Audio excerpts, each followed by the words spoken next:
Приветствую, друзья! В отличие от своих конкурентов, в компании Blon решили сделать ставку не на Crinacle с HBB, а организовать сотрудничество с не менее популярным западным аудиоблогером Z-Review.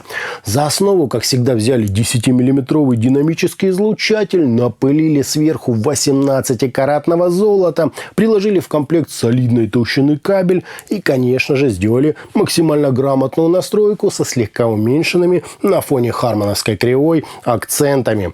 Назвали это все, на мой взгляд, странно. Джоджо. О них сегодня подробно и поговорим. Поехали!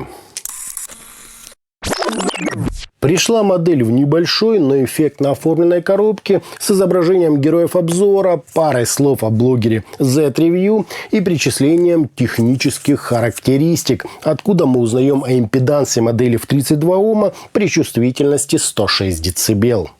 В комплект нам положили инструкцию, простенький мешочек для переноса и целых 3 набора силиконовых амбушюр. Обычные белые, серые и белые с чуть увеличенной длиной. Все эти насадки мне подошли, но сам я пользовался с фирменными от Final Audio.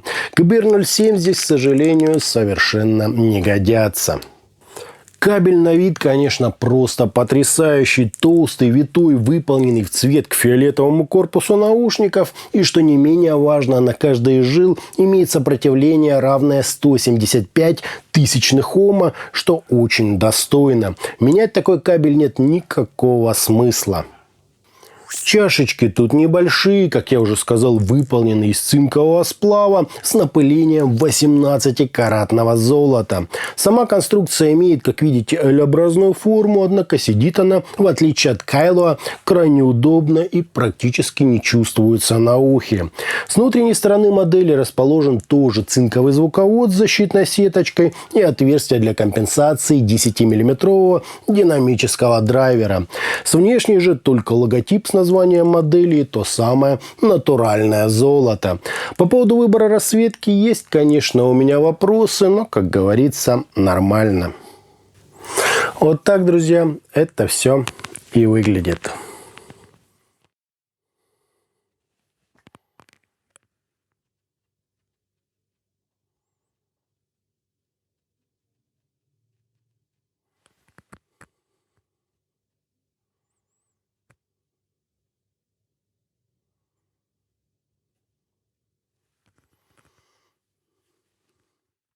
По измерениям у нас абсолютно стандартный по характеристикам импульс, незначительное расхождение между каналами и искажения в пике, достигающие 0,5%, что очень хорошо. Фаза ведет себя более-менее естественно, затухание на 30 и 60 дБ принимают уже стандартные для всех них значения, причем без сколь-либо существенных возмущений. По АЧХ же мы имеем подъем низких частот на 10,5 дБ с правильным таким заходом на середину, чуть менее внушительное выделение области разборчивости с центром на 3 кГц, пик усиления резкости звучания, серьезная такая компенсационная яма, которая также влияет на восприятие глубины сцены, и 2 дополнительных пика на 13,5 и 15,5 кГц, нужные для достижения протяженности высоких частот и возвращения так называемого воздуха в композицию. В сравнении с почти идеальной реализацией кривой Хармана в KZ-Def мы видим заметно больше среднего баса, плавное слияние серединой, меньше яркости на области разборчивости, чуть слабее акцент на псевдодетализации и намного больше верхних частот. Примерно та же картина наблюдается и в сравнении с сегодня очень популярными Simgod EV200. То есть у нас основной баланс смещен в сторону низких частот, но хорошо так уравновешивается протяженными и немного акцентированными верхами. На мой взгляд, просто превосходная настройка для тех, кто любит побольше баса, ощутимые высокие частоты и не очень яркую середину. На слух все примерно так же, как мы это видели на графиках. Большой, далеко уходящий в глубину бас, выделяющийся ритм-секция, прекрасный вес у акустических инструментов, комфортная, насыщенная, теплая середина, а также максимально естественные, но оттененные басами верха.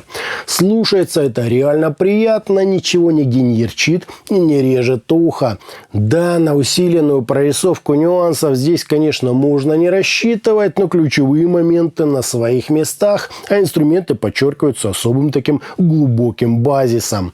Согласен, вариант не для тех, кто привык выслушивать в композиции собственные шумы микрофонов и гудение лампового компрессора, но с точки зрения музыкальности, выразительности и передачи той самой эмоциональной составляющей трека все просто прекрасно. В сравнении с DeFi у героев обзора намного жирнее звук, больше баса, не такая яркая середина, ниже разрешения и куда более приятная слуху аналоговая подача. Если бы не столь серьезный акцент на низких частотах, Джоджо можно было гораздо лучше сбалансировать, добившись просто сногсшибательной линейности и лучше выраженной структуры средних частот. А так, немного больше выжать из них в плане деталей можно исключительно с удлиненными насадками. С ними, кстати, и сцена кажется заметно так ближе. Серые, на мой вкус, еще сильнее подсвечивают и без того хорошо акцентированный бас. Обычные белые сделаны из очень грубого силикона и скорее усредняют звук с точки зрения нюансов. То есть, описанные уже мной насадки от Final Audio находятся где-то посередине между жирным, немного грубым звучанием белых насадок и обилием деталей из удлиненных.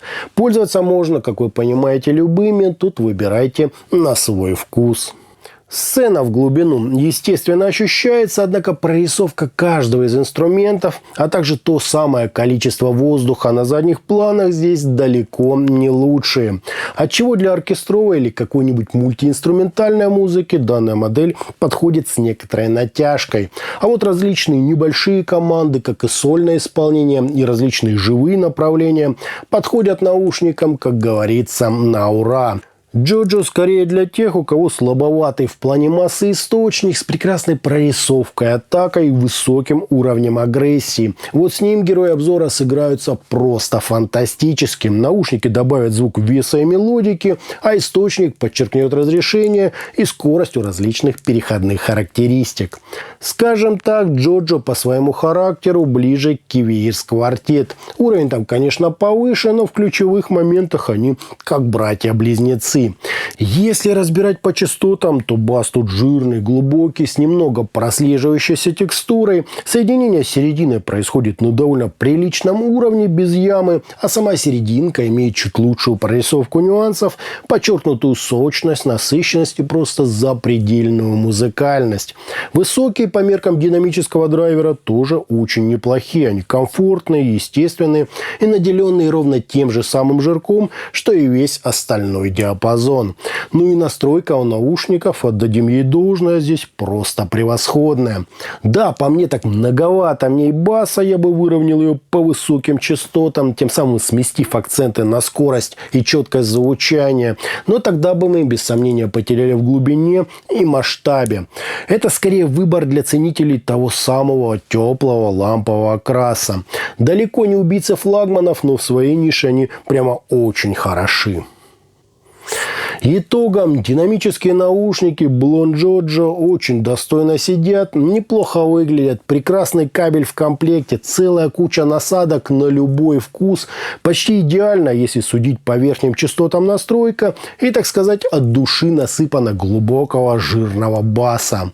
На слух это просто безумно выразительно, музыкально, насыщенно, но посредственно, если говорить о уровне прорисовки каждого из элементов. Ценителям количества баса, теплого аналогового окраса и объемных высоких частот 100% понравится. Для 50 баксов это очень достойный выбор. А на этом, друзья, у меня все. Это были наушники Blond Jojo. Не забывайте, что у нас есть группы ВКонтакте и Телеграме. Подписывайтесь на них. Всем, друзья, добра!